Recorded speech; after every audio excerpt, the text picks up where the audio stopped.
በአገራችን የመዝናኛ ኢንዱስትሪ ዘርፍ ሰይፉ ፋንታሁን የተባለን ሰው የማያውቅ አለ ማለት አይቻልም። ሁላችንም በሬዲዮ ፕሮግራሞችና በቴሌቪዥን መስኮት እናውቀዋለን። ከዛም ብሎ ተርፎ በብዙ በጎ ስራዎቹም ይታወቃል። ታዲያ የዚህ የእሁድ ድምቀት የሆነው ዕውቁ ኮሜዲያን፣ ተዋናይ፣ ጋዜጠኛና አዘጋጅ ሰይፉ ፋንታሁን ታሪክ ምንድነው? ብዙዎች የማያውቁት ያልተገለጠ የሰይፉ ሚስጥርና አስገራሚ የህይወት ቪዲዮን በዛሬው ቪዲዮአችን አሰናድተንላችኋል። ሰይፉ ከትንሽ ቲያትር ቤት ተነስቶ እንዴት በሚሊዮን በሚቆጠሩ ኢትዮጵያ ልብ ውስጥ መንገስ ቻለ? ያጋጠሙትስ የህይወቱ ውጣ ውረዶች ምንድናቸው? እነዚህንና ብዙ የሰይፉ ፋንታሁን ያልተገለጡ ታሪኮችን ለማወቅ ቪዲዮውን እስከ መጨረሻው መመልከቱን ልብ ይበሉ። እንደነዚህ አይነት ተጽዕኖ ፈጣሪ ሰዎች ታሪክ እንዲሁም ዓለም ላይ ተፈጥረው የሚያውቁ ያልተነገሩ ታሪኮች እንዲደርሱ የሰብስክራይብ ምልክቷን ብሎም የደውል ምልክቷን በመጫን ቤተሰብ ይሁኑ። ቪዲዮውን ከመጀመሩ በፊት ግን ከሰይፉ ፋንታሁን ፕሮግራሞች ውስጥ የማትረሱትን ገጠመኝ በኮሜንት ላይ አስቀምጡልኝ። ሰይፉ ፋንታሁን በዘመናዊ የኢትዮጵያ ሚዲያ ታሪክ ውስጥ በፈጠራ ችሎታው፣ በልዩ አቀራረብ ስልትና በቀልድ አዘል ወጎቹ በብዙሃን ዘንድ ተወዳጅነትን ያተረፈ ታዋቂ ሚዲያ ባለሙያ ነው። ከሬዲዮ ጋዜጠኝነት እስከ ቴሌቪዥን መስኮት ቶክ ሾው ጋዜጠኝነት የተሸጋገረበት በኢትዮጵያ የመዝናኛ ኢንዱስትሪ ላይ ትልቅ አሻራ ያሰረፈን ባለሙያ አድርጎታል። ከመገናኛ ብዙሃን ጋር የነበረው የመጀመሪያ ፍቅርና የሬዲዮ ሥራ ሰይፉ ከልጅነቱ ጀምሮ ለሚዲያና ለጋዜጠኝነት ከፍተኛ ፍቅር እንደነበረው ያሳያል። ይህንን ህልሙንም ለማሳካት በአዲስ አበባ ዩኒቨርሲቲ የቲያትሪካል አርትን በማጥናት የመጀመሪያ ዲግሪውን ያዘ። በዩኒቨርሲቲ የነበረው ቆይታው ለቀጣዩ የሥራ ሕይወቱ መሠረት የጣለለት ከመሆኑም በላይ በኮሜዲና በትወና ችሎታው ላይ እንዲያተኩር ዕድል ፈጠረለት። ሰይፉ በወጣትነቱ ነበር በሬዲዮ ጋዜጠኝነት ሥራ ዘርፍ ሥራውን የጀመረው።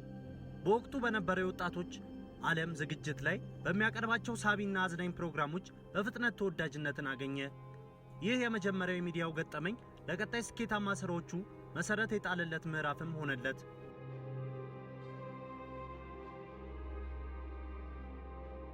ሰይፉ በሬዲዮ ሥራው ከፍ ያለ ተቀባይነትን ባገኘበት ወቅት ወደ አሜሪካ ሄዶ ነበር።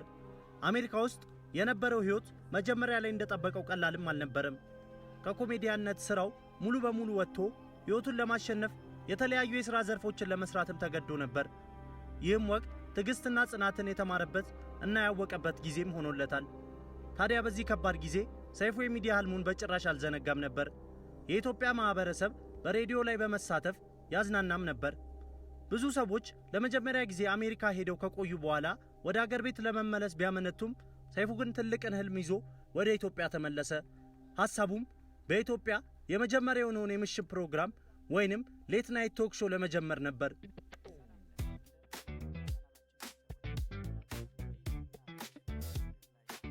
ሰይፉ ይህንን ፕሮግራም ሲጀምር በወቅቱ ትልቅ ስጋት አድሮበት ነበር። እርሱም እንዲህ አይነት ፕሮግራም ቢሰራ ህዝቡ ይወደውና ይመለከተዋል የሚል ስጋት ነበር። ሆኖም ሰይፉ በሐሳቡ ጸንቶ ከትልቁ ኢቢኤስ ቴሌቪዥን ጋር በመስማማት ዝግጅቱን ጀመረ። ዝግጅቱም በአጭር ጊዜ ውስጥ ተወዳጅነትን በማግኘት የብዙ ሚሊዮኖች አፍ መነጋገሪያ ሆነ። ሰይፉ በኢቢኤስ በርካታ የሀገራችንን ብሎም የውጭ ሀገር አርቲስቶች፣ ትላልቅ ደራሲዎች፣ ተጽዕኖ ፈጣሪ ሰዎች ከዛም አልፎ ተርፎ የመንግሥት ባለሥልጣናት የሚቀርቡበት ትልቅ የመዝናኛ መድረክ ሆነ። የሰይፉ ፋንታሁን የመጀመሪያ ሥራዎቹ በኮሜዲና በሬዲዮ ላይ ያተኮሩ ነበሩ። ሰይፉ ወደ መዝናኛው ኢንዱስትሪ ሲቀላቀል ሥራውን ሀብሎ የጀመረው በኮሜዲያነት ዘርፍ ነበር። በተለያዩ መድረኮች ላይ በሚያቀርባቸው ቀልዶችና ስታንዳፕ ኮሜዲ ፕሮግራሞች ተወዳጅነትንም አግኝቶ ነበር። ከዚያም ወደ ሚዲያው ዓለም በመግባት በኢትዮጵያ ብሮድካስቲንግ ኮርፖሬሽን ኢቢሲ ሬዲዮ ጣቢያ ውስጥ በመቀጠር ሥራ ጀመረ። ይሁን እንጂ ሰይፉ በሬዲዮ ጋዜጠኝነት የዝና ማማ ላይ የወጣው ታዲያስ አዲስ የተሰኘውን ፕሮግራም ለአድማጮች ማድረስ ከጀመረ በኋላ ነው። በሬዲዮ ሥራው ከባልደረቦቹ ጋር በመሆን ያቀርቦ የነበረው ታዲያስ አዲስ የተሰኘው የማለዳ ፕሮግራም በወቅቱ በብዙ ሚሊዮን አድማጮች ዘንድ ተቀባይነትና ንቁ ተሳትፎን ያገኘ ፕሮግራም ሆኖ ነበር። በፕሮግራሙ ላይ በሚያቀርባቸው ቀልዶች፣ በማህበረሰባዊ ጉዳዮች ዙሪያ በሚሰጣቸው አስተያየቶችና በልዩ አቀራረብ ስልቱ የብዙዎችን ልብ መማረክ ችሏል። ከዛም በመቀጠል የዝና ጫፍ ላይ ያወጣውን እና በመላው ኢትዮጵያ ብሎም ከኢትዮጵያ ውጭ በሚኖሩ ኢትዮጵያውያን ዘንድ ታዋቂነት ያስገኘውን ሰይፉ በኢቢኤስ የተሰኘውን የቶክ ሾው ፕሮግራም ጀመረ። ይህ ፕሮግራም በአሜሪካ በሌት ናይት ሾው ዘይቤ ተቀረጸ ሲሆን በኢትዮጵያ የቴሌቪዥን ታሪክ ውስጥ አዲስ ጅማሮን ይዞ የመጣ ፕሮግራም ነበር። ሰይፉ በኢቢኤስ ከ10 ዓመታት በላይ በኢቢኤስ ቴሌቪዥን በመቅረብ የታዋቂ ሰዎችን መድረክ ሆነ። በርካታ ተዋናዮች፣ ሙዚቀኞች፣ ጸሐፊዎችና ሌሎች ታዋቂ ሰዎችን በመጋበዝ ህዝብንና ጥበብን የሚያገናኝ ድልድይ ሆነ። ሰይፉም ከጊዜ ጊዜ የአቀራረብ ስልቱን እየቀየረ በመምጣት ፕሮግራሙን ከጊዜው ጋር እየተዋሃደ እንዲመጣ አደረገ። ከዚህ ቀደም ከነበሩት የተለመዱና ቀዝቀዝ ካሉ የቃለ መጠይቅ ፕሮግራሞች በተለየ መልኩ ሰይፉ እንግዶችን በፈገግታ በቀልድና በተወዳጅነት መንፈስ በማስተናገድ የሚያዘጋጃቸው ፕሮግራሞች በተመልካቾች ዘንድ ተወዳጅ ፕሮግራም እንዲሆን አድርጎታል።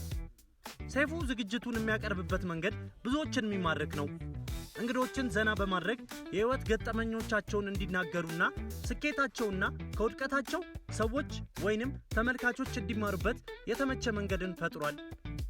ስሜታዊ ታሪኮችን በማውጣት ብዙ ጊዜ አርቲስቶች በዝግጅቱ ላይ ቀርበው በእንባ የታጀበ ልብ የሚነካ ታሪኮችን ሲናገሩም ይታያሉ። ይህም የሰይፉ የሰዎችን የማሳመንና የሰዎች ልብ የመግለጽ ችሎታ ውጤት ነው። ሰይፉ ለአዳዲስ አርቲስቶች መድረክ የመሆን ስልትም አለው። ዝግጅቱ ብዙ አዳዲስና ተሰጥኦ ያላቸውን ወጣቶች ለህዝብ በማስተዋወቅ የኪነ ጥበቡን ዘርፍ በእጅጉ አሳድጓል። ሰይፉ የማንኛውንም ሰው የህይወቱ ውጣ ውረዶች በቀላሉ በቅርበት የመረዳት ጥበብ ተችሎታል ማለትም ይቻላል።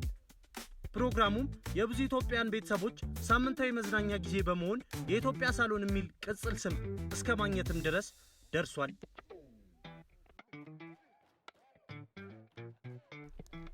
ከኢቢኤስ ቴሌቪዥን ጋር የነበረውን ግንኙነት ካጠናቀቀ በኋላ ሰይፉ ፈጣን የሆነውን የዲጂታል ዘርፍ በመረዳት ሰይፉ ፋንታሁን ሾው የሚል የራሱ የሆነ የዩቲዩብ ቻናል ከፈተ። ይህም ውሳኔው ምን ያህል አስተዋይ እንደሆነና ከጊዜው ጋር እኩል አብሮ የሚራመድ ሰው እንደሆነ ያሳያል። ቻናሉም በአጭር ጊዜ ውስጥ በሚሊዮኖች የሚቆጠሩ ሰብስክራይቦችና ተመልካቾችን ማፍራትም ቻለ።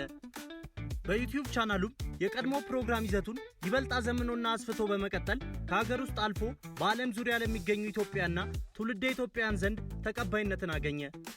ሰዎች የራሳቸው የሆነ ብራንድ ወይም መለያ ይኖራቸዋል። ያረማመድ፣ ያለባበስ፣ ያነጋገርና ሌሎችም ብዙ ነገሮች። በኪነ ጥበቡ ዓለምም ስንመጣም እንደዛው ነው። ታዲያ ይህንን ካልን ሰይፉ ፋንታሁን የራሱ የሆነ ቆንጆ የሚባል ብራንድ ወይም መለያ አለው። ይህም አንዱና ዋነኛው የአቀራረብ ዘይቤው ነው። ሰይፉ በአቀራረብ ዘይቤው ተክኖበታል ማለትም ይቻላል። በሚያቀርባቸው እንግዶች ፊት ቀልዶችን በራሱ ላይ ወይም በሌላ ሰው ላይ በመቀለድ እንግዶችን ከትዕይንቱ እንዳይወጡ ያደርጋል። ለሚጠየቃቸው ጥያቄዎችም ፈጣን ምላሽ ይሰጣል። እንግዶችን ያከብራል፣ ምቾት እንዲሰማቸውም ያደርጋል። ውስብስብ ጉዳዮችን በቀላሉ በቀልድ እያዋዛ በማቅረብ የሰዎችንም ቀልብ ስቧል። ከማንኛውም እንግዳ ጋር በቀላሉ የሚያግባባ ቋንቋን ይጠቀማል። በዚህም የኢትዮጵያ የመዝናኛ ጋዜጠኝነት ወደ ላቀ ደረጃ ከማድረስም በላይ ለበርካታ ወጣት የሚዲያ ባለሙያዎች እንደ አርአያ ሆኗል።